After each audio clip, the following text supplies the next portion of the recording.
Surcharge होता था almost जो हम देखते थे वो 25% से रिड्यूस कर दिया गया। हमारी जो इनकम टैक्स की रेट उनके लिए आती थी 42.75% आती थी, अब जो 39% हो जाएगी। तो अगर आप नए इनकम टैक्स रिजीम में जो बेनिफिट देखेंगे, और भी हमने क्या बेनिफिट दी, जो सैलरीड क्लास है उनको 50,000 रुपए का स्टैंडर्ड डिडक्शन दे दिया।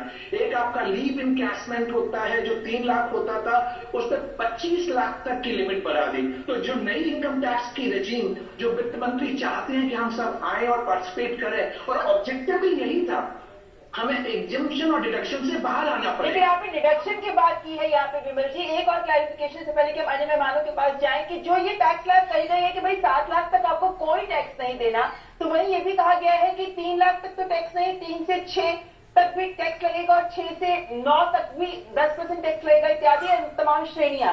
इसका क्या औचित्य हुआ फिर? मैं औचित्य बताता हूं ये समझने के लिए, दर्शकों के समझने के लिए।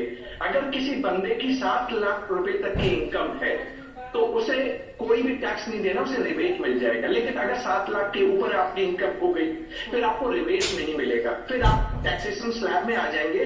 यानी 3 से 6 लाख रुपए पे 5% का इनकम टैक्स लगेगा, 6 से 9 लाख पे 10% का लगेगा।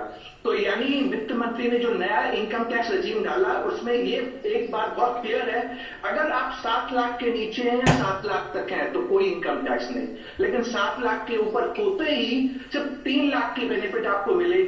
उसके बाद आपको टैक्स पे करना पड़ेगा स्लैब वाइज। 3 से 6 लाख है तो 5%, 6 से 9 है तो 10%, 9 से 12 है तो 15%। इस तरीके से आपके स्लैब बढ़ते ही जाएंगे।